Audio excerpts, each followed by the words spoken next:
Welcome back, students. I hope all of you are healthy and safe. Just a recap.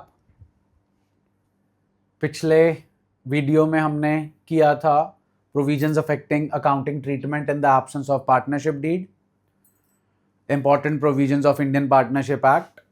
Last lecture के बाद मैंने आपको बोला था अगली वीडियो जो है उसमें हम डिस्कस करेंगे लाइबिलिटीज ऑफ पार्टनर्स. अब लाइबिलिटीज ऑफ पार्टनर्स में दो मेजर पॉइंट्स हैं. ये दो मेजर पॉइंट्स फर्म के इंटरेस्ट को सेफ गार्ड करने के लिए बनाए गए हैं. कैसे? पहले पॉइंट पढ़ते हैं. Subject to the agreement among the partners. Partners के बीच में अगर अग्रीमेंट है तो अगर कोई पार्टनर बिजनेस कैरी ऑन करता है इन competition with the firm without the consent of other partners and earns profit from it, the profit earned from such business shall be paid to the firm. However, losses incurred, if any, are borne by him alone. आप जिस भी city में रहते हो, आपकी city में बहुत सारी मार्केट्स होंगी. कपड़ों की मार्केट अलग होगी, कंप्यूटर्स की अलग होगी, फर्नीचर की अलग होगी.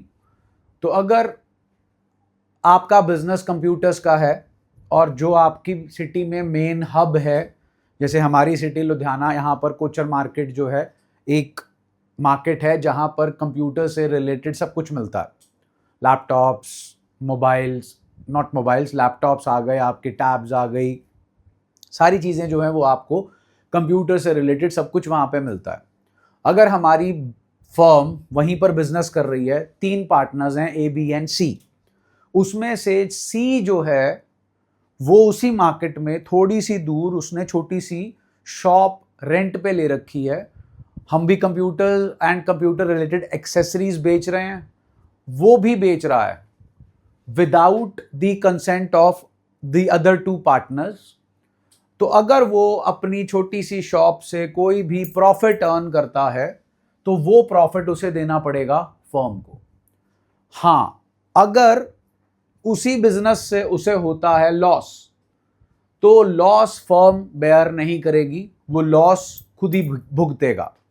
तो प्रॉफिट में लेने हम पहुंच जाएंगे लेकिन लॉस में हम नहीं पहुंचेंगे. लॉस वो खुद भुगतेगा बिकॉज वो हमारी कंसेंट के बिना हमारे बिजनेस के ही कंपटीशन में बिजनेस कर रहा है. उसके बाद second point, if a partner earns profit for himself from any transaction of the firm और from the use of firm's property और business connection, the profit so earned shall be paid to the firm. Example, a partner gets commission from the seller of the goods purchased by the firm. The commission so earned shall be paid to the firm. अब देखो, business की property का use करके, business के connections का use करके या business की किसी ट्रांजैक्शन का यूज करके अगर कोई पार्टनर मुनाफा प्रॉफिट कमाता है, पैसा कमाता है, वो पैसा उसका नहीं है, वो फर्म का है. एग्जाम्पल बहुत सिंपल है. एबीसी की फर्म है, एबीसी जो है बिजनेस कर रहे हैं, उन्होंने मिस्टर एफ से सामान लिया. मिस्टर सी ने मिस्टर एफ के साथ अरेंजमेंट सेटिंग कर रखी थी कि मेरी फर्म को मैं आपसे सामान दिलवाऊंगा, जितने का भी सामान होगा उसका 5% मेरा कमीशन. तो एबीसी फर्म ने जो है मिस्टर एफ से 5 लाख का सामान लिया, 5 लाख का 5% बना 25,000, तो कमीशन मिला सी को 25,000. अब ये कमीशन सी का नहीं है, उसे इस कमीशन के पैसे वापस करने पड़ेंगे फर्म को. तो ये हैं हमारे 2 पॉइंट्स. इन दोनों पॉइंट्स का जो क्रक्स है वो ये है कि अगर आप पार्टनरशिप फर्म में हो, you should be loyal to the partnership firm. आप पार्टनरशिप फर्म से अपना इंडिविजुअल फायदा नहीं कर सकते. अगर कर रहे हो तो वो फायदा आपका अकेले का नहीं होना चाहिए, वो पूरी फर्म का होना चाहिए. और अगर इस इंडिविजुअल काम में आपको हो रहा है नुकसान तो खुद भुगतो, क्योंकि आपने फर्म बनाई है मिलकर काम करने के लिए, to earn profits. Of course losses भी हो जाते हैं. अब इन्हीं 2 जो हमारे पॉइंट्स हैं, इन्हीं 2 पॉइंट्स को 2 इलस्ट्रेशंस के थ्रू जो है वो उन्होंने बताया है. अब वो जो 2 इलस्ट्रेशंस है हमारी, पहली अमर करण एंड चारू ये पार्टनर्स हैं जी फर्म में. The important point is they do not have a partnership agreement और डीड. इनके पास कोई पार्टनरशिप अग्रीमेंट नहीं है, कोई पार्टनरशिप डीड नहीं है. अब अगर इनके पास पार्टनरशिप डीड नहीं है, कोई अग्रीमेंट नहीं है इनके पास, तो उस सेटअप के अंदर हमारे पास, याद करिए, अगर कोई पार्टनरशिप डीड नहीं है तो फिर क्या होगा जी? अगर पार्टनरशिप डीड नहीं है तो अब हमारे पास सेटअप बैठेगा कि अगर पार्टनरशिप डीड नहीं है, याद होना चाहिए दो ही चीजें चलेंगी. दो चीजें क्या हैं? Profit sharing ratio will be equal among all the partners. अगर किसी पार्टनर ने फर्म को लोन दिया है तो उस लोन पर फर्म जो है उस पार्टनर को देगी interest at the rate of 6% per annum. इसके अलावा ना फर्म ने पार्टनर को कुछ देना है, ना फर्म ने पार्टनर से कुछ लेना है. Effectively speaking, there will be no interest on capital, there will be no salary, there will be no commission, there will be no interest on drawings. Nothing of that sort will take place. चलिए, पहला point है जी, हमने पहला issue है, अमर ने ज्यादा capital invest की है अदर पार्टनर से, इसलिए वो इंटरेस्ट ऑन कैपिटल मांग रहा है 10% पर एनम के हिसाब से. क्या करण और चारू अग्री नहीं कर रहे? हाँ जी, खुद ही जवाब दो. अगर देख रहे हो वीडियो तो अमर की बात नहीं मानी जाएगी, बात मानी जाएगी करण और चारू की. बेस दिया जाएगा, रीजन दिया जाएगा इंडियन पार्टनरशिप एक्ट 1932. ध्यान दीजिए, the partnership do not have a partnership agreement और deed, therefore provisions of Indian partnership act 1932 will apply to resolve the matter. तो मैटर रिजॉल्व करने के लिए जो है हमारे पास इंडियन पार्टनरशिप एक्ट 1932 की प्रोविजंस अप्लाई की जाएंगी, जो मैं ऑलरेडी आपको बता चुका हूं. अब आंसर चेक कर लो. Interest on capital is not to be allowed to the partners, therefore Amar will not be allowed interest on the capital. Provision आपने एक ही बार ऊपर लिखनी है, वैसे आपको ये सब्जेक्टिव टाइप में नहीं आएगा, आपको ये क्वेश्चन आएगा तो ऑब्जेक्टिव टाइप के अंदर आएगा, at least in the boards level. Second point है जी, करण ने ज्यादा टाइम डिवोट किया है, सैलरी मांग रहा है. आई थिंक आप जवाब दे चुके होंगे, कोई सैलरी नहीं मिलेगी. सैलरी और remuneration is not payable to the partners, therefore Karan will not get salary. फिर चारू इंटरेस्ट ऑन लोन मांग रही है, लोन 50,000 का है, इंटरेस्ट मांग रही है 12% पर एनम. देखो, लोन दिया है पार्टनर चारू ने फर्म को, तो इंटरेस्ट तो मिलेगा. अगर पार्टनरशिप डीड होती तो जितना उसमें एग्री किया होता उतना मिल जाएगा. अगर पार्टनरशिप डीड नहीं है तो फिर जो है इंटरेस्ट मिलेगा सिर्फ और सिर्फ 6%. तो 50,000 का 6% हुआ जी 3,000. 50,000 माइनस 3,000 गिव्स अस 47,000. चलो वो 50,000, सॉरी नॉट 47,000, नो 47,000 नहीं, 50,000 का 6%, 3,000, that is the interest on loan which the firm will pay to the partner. उसके बाद जी चौथा पॉइंट आता है आपका, अमर ने 10,000 की ड्राइंग्स की है पर्सनल यूज के लिए. करण और चारू ने डिमांड किया कि भाई इंटरेस्ट ऑन ड्राइंग्स चार्ज किया जाए कितने percent? 10%, to which Amar objects. In the absence of partnership deed, provisions of Indian partnership act 1932 will be applicable, जो कहते हैं कि कोई इंटरेस्ट ऑन ड्राइंग्स चार्ज नहीं होगा, इसलिए interest on drawings by Amar will not be charged. उसके बाद जी प्रॉफिट हमारे पास है पूरे साल के, ऊपर लिखे चारों क्लेम्स को एडजस्ट किए बिना, वो हैं 40,000. अमर कहता है प्रॉफिट्स को बांटा जाए इन द कैपिटल रेशो. नहीं जी, provisions of Indian partnership act 1932 कहती हैं प्रॉफिट्स बढ़ता है equally among all the partners in their equal profit sharing ratio. तो यहां पर कैपिटल रेशियो में प्रॉफिट्स नहीं बटेंगे, प्रॉफिट्स बटेंगे पूरे के पूरे in the profit sharing ratio. कितने के प्रॉफिट्स बटेंगे? प्लीज आंसर चेक कीजिए. प्रॉफिट्स बटेंगे 48,000 minus 3,000. What is 3,000? Interest on loan. 11 standard profit and loss account में इंटरेस्ट ऑन लोन जाता था डेबिट साइड पे, उसके बाद निकलता था नेट प्रॉफिट।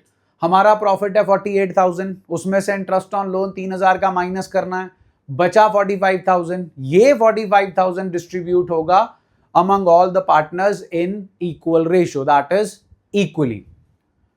उसके बाद जी करण चाहता है कि उसका बेटा इंदर जो है वो पार्टनर बन जाए। चारू ने इस प्रपोजल को ऑब्जेक्ट किया, बिल्कुल ठीक है जी। अब जो करण का बेटा है वो फर्म में एंटर नहीं हो सकता। क्यों नहीं हो सकता? बिकॉज नया पार्टनर फर्म में एडमिट हो सकता है या तो आपके पास अग्रीमेंट हो, अग्रीमेंट पार्टनरशिप डीड हो, पार्टनरशिप डीड में लिखा हो। हमारे पास तो डीड ही नहीं है। अगर डीड नहीं है फिर नया बंदा सिर्फ और सिर्फ फर्म में एंटर हो सकता है only and only with the consent of all the existing partners. Charu is one of the existing partner. Charu objects to this proposal, therefore नया पार्टनर दैट इज करण का बेटा इंदर वो फर्म में एडमिट नहीं हो सकता। A partner cannot be admitted without the consent of all the partners. Therefore, Inder cannot be admitted as a partner because Charu has objected to it. So ये थी जी हमारी पहली इलस्ट्रेशन। इस पहली इलस्ट्रेशन के अंदर जो क्रक्स है, एक जना इंटरेस्ट ऑन कैपिटल मांग रहा है, नहीं देंगे। एक जना सैलरी मांग रहा है, नहीं देंगे। एक जना इंटरेस्ट ऑन लोन मांग रहा है, जो लोन उसने फर्म को दिया था, बिल्कुल देंगे, लेकिन 12% पर एनम पे नहीं देंगे, 6% पर एनम पे देंगे।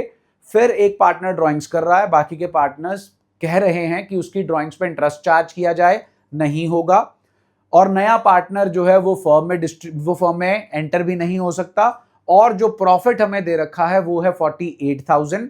वो एक पार्टनर चाहता है कि वो कैपिटल रेशियो में जाए, नहीं, कैपिटल रेशियो में नहीं जाएगा, इक्वली जाएगा। उसके बाद हमारे पास नेक्स्ट इलस्ट्रेशन का सेटअप आता है। नेक्स्ट इलस्ट्रेशन के सेटअप के लिए हमारे पास इलस्ट्रेशन 2 जो है वो आएगी। इलस्ट्रेशन 2 जो है, वेट कीजिए जरा,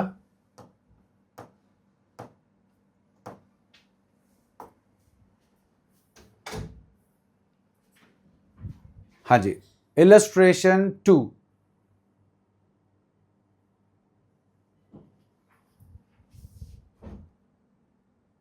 यस, हाँ जी, इलस्ट्रेशन 2। अब ध्यान दीजिए, यहां पर हैरी और गैरी पार्टनर्स हैं। They do not have a partnership deed.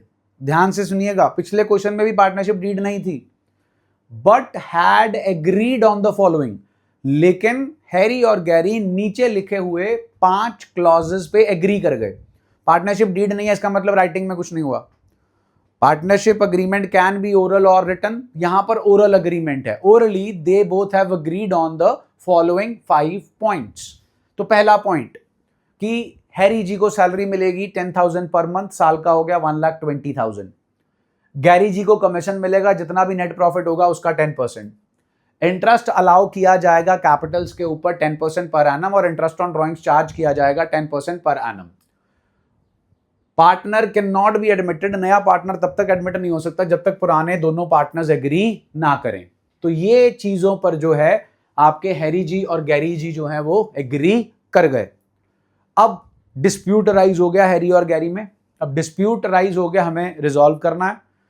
Of course हम रिजॉल्व करेंगे according to the provisions of Indian partnership act, तब अगर उनके बीच में अग्रीमेंट ना होता। अब अग्रीमेंट है तो सॉल्यूशन में वही लिखा है, पार्टनरशिप अग्रीमेंट में बी रिटन और oral, therefore the terms agreed orally between Harry and Gary is a valid agreement. तो जो उन्होंने ओरल अग्रीमेंट किया था वो वैलिड है, they should follow that. Gary कह रहा है मुझे सैलरी दो कमीशन के बदले में जितनी हैरी की है। तय क्या हुआ था, हैरी लेगा सैलरी और गैरी लेगा कमीशन, तो स्टिक टू दैट। अब गैरी सैलरी क्यों मांग रहा है? प्रॉफिट कम हुआ होगा, उसका 10% जो है कैलकुलेट करके जो आया होगा वो 1,20,000 से कम आ रहा होगा, इसलिए वो कहता है जी मेरे को भी क्या दो, जैसे हैरी को सैलरी दे रहे हो मेरे को भी दो। नहीं देंगे जी। The demand of Garry to be paid salary equal to the salary of Harry is not valid in the view of agreement of payment of commission to Harry alone. Harry ji को कमीशन नहीं मिलेगा, Harry ji को salary नहीं मिलेगी, sorry Gary जी को जो है वो सैलरी जो है नहीं मिलेगी। गैरी जी को कमीशन मिलेगा, हैरी जी को सैलरी मिलेगी। उसके बाद जी हैरी डिमांड कर रहा है कि उसका बेटा शेरी जो है उसे 25% शेयर ऑफ प्रॉफिट के लिए फर्म में एडमिट किया जाए, और वो ये भी कह रहा है कि मेरे बेटे को जो हिस्सा देना है प्रॉफिट्स में से वो मेरे हिस्से में से ही दे दो उसे। गैरी जो दूसरा पार्टनर है वो एग्री नहीं कर रहा, बिल्कुल भी नया पार्टनर एग्री नहीं होगा, क्योंकि एक टर्म थी partner can not be admitted unless both the partners agree. तो Sherry will not be adjusted as will not be admitted as a partner because Gary has objected to his becoming a partner. तो आपकी ये जो दो illustrations हैं, ये दो illustrations जो हैं वो आपके टॉपिक की आती हैं लायबिलिटीज ऑफ अ पार्टनर। अब उसके बाद इन्हीं दो इलस्ट्रेशंस का जो आपका प्रैक्टिस वाला सेटअप है, आई होप आप सब ने जो है वो टीएस गरेवाल जो है वो लेके रखी होगी। नहीं ली, मेरी वीडियोस को फॉलो कर रहे हो तो ज़रूर जो है वो टीएस गरेवाल जो है वो आप बाय कर लो। थोड़ा सा टाइम लग रहा है जी, आगे जाके लिस्टेड क्वेश्चंस आते हैं। इसके लिस्टेड क्वेश्चंस जो हैं वो हमारे काफ़ी आगे जाकर आएंगे जी। एक मिनट दीजिए मेरे को, आगे से मैं पेज नंबर जो है वो पहले से ही बुक में आपको बता के रखूँगा, उसी पेज नंबर पर आपको फिर मिल जाएगा। Will not waste our time. ध्यान दीजिए, यहाँ पर पेज नंबर आपका आता है, बस जी आ गया, नज़दीक ही है, थैंक्स फॉर द वेट। आ गया जी, आ गया। कहाँ रह गया? लो जी, फाइनली आ गए। पेज नंबर बनता है बेटा जी आपका 1.97 पेज। क्वेश्चन नंबर 1, 2, 3, 4 एंड 5 ये जो है आपके क्वेश्चंस हैं। आंसर्स इनके नीचे जो है लिखे हुए हैं। इनमें एक इंपॉर्टेंट पॉइंट आएगा, बाकी सब तो सिंपल है, वो मैं इंपॉर्टेंट पॉइंट भी आपको जो है वो बता देता हूं। ये रहा आपके थर्ड क्वेश्चन में ही एक इंपॉर्टेंट पॉइंट है, बाकी सब चीजें नॉर्मल हैं। नया पार्टनर फर्म में तभी एडमिट हो सकता है जब बाकी के पुराने सारे पार्टनर्स अपनी कंसेंट दे दें, हाँ कर दें। तो ये रहा क्वेश्चन नंबर 3। इसमें देखो, Q and R want to admit W as a partner। 3 partners हैं P, Q and R। P agree नहीं कर रहा तो आपका W जो है वो फर्म में पार्टनर नहीं बन सकता। Q, P और C पार्ट देखो, C part, P and Q want to purchase goods from Star Limited। R does not agree। अब यहां पर दो पार्टनर्स एग्री कर रहे हैं, एक पार्टनर एग्री नहीं कर रहा, तो क्या करें? अब एडमिशन वाला पॉइंट यहां पर एप्लीकेबल नहीं होगा। एडमिशन वाला पॉइंट बिल्कुल क्लियर है, नया पार्टनर फर्म में तभी एडमिट होगा जब पुराने सारे हां करेंगे। क्या सी पार्ट में नए पार्टनर के एडमिट होने की बात की जा रही है? नहीं। सी पार्ट में normal day to day working, जो डे टू डे ऑपरेशंस हैं बिजनेस के, उसके बारे में बात की जा रही है। P and Q want to purchase goods from Star Limited। R does not agree। ये डे टू डे वर्किंग का इशू है, यहां पर जो है बात मानी जाएगी मेजॉरिटी की। 3 पार्टनर्स हैं, 2 हां कर रहे हैं, 1 मना कर रहा है, तो 2 की बात मानी जाएगी।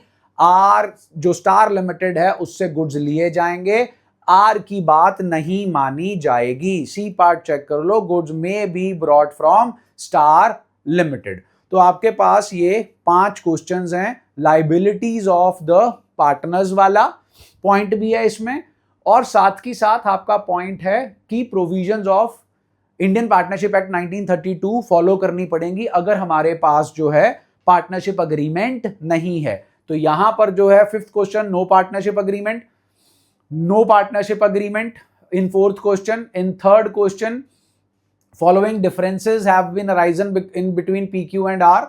तो ये वाले क्वेश्चन जो है वो आप नॉर्मल है, वो आप कर लोगे। उसके बाद हमारे पास क्वेश्चन नंबर 2 आता है। क्वेश्चन नंबर 2 में भी पार्टनरशिप डीड नहीं है, और क्वेश्चन नंबर 1 में भी in the absence of partnership deed state the provisions of the partnership act 1932। तो इस वीडियो के अंदर हमने जी लाइबिलिटीज ऑफ पार्टनर कर लिया, और पिछली वीडियो का भी हमने रीकैप कर लिया जहां पर हमने सीखा था कि in the absence of partnership deed provisions of Indian partnership act apply की जाती हैं, जो सिर्फ दो ही चीजें कहती हैं, ना फर्म ने पार्टनर से कुछ लेना है ना फर्म ने पार्टनर को कुछ देना है, और हमारे जो प्रॉफिट्स हैं वो बटेंगे equally among all the partners. तो ये जो है जी वो हमारा सेटअप है। अगला जो हमारा सेटअप होगा वो बड़ा इंपॉर्टेंट है। थ्योरेटिकल काम मोर और लेस खत्म हो गया जी, प्रैक्टिकल काम स्टार्ट होगा। प्रैक्टिकल काम के अंदर सबसे पहले दो बड़े इंपॉर्टेंट वर्ड्स हैं जिनका नाम है चार्ज एंड एप्रोप्रिएशन। उनके बारे में नेक्स्ट वीडियो में डिस्कशन होगी कि चार्ज क्या है और एप्रोप्रिएशन क्या है। फिर चार्ज जो है वो हमारे 3 तरीके के चार्जेस होते हैं, हम उन चार्जेस के बारे में डिस्कस करेंगे, उनसे रिलेटेड इलस्ट्रेशंस करेंगे, and then we will move on to the appropriation part. कोई भी आपको दिक्कत हो जरूर कमेंट सेक्शन में जाके कमेंट करें। वीडियोस अगर आपको पसंद आ रही हैं, आपको लग रहा है कि आपके लिए बेनिफिशियल है, तो चैनल को लाइक करें, सब्सक्राइब करें और वीडियो को शेयर करें। Stay healthy and blessed. All the best. Thank you.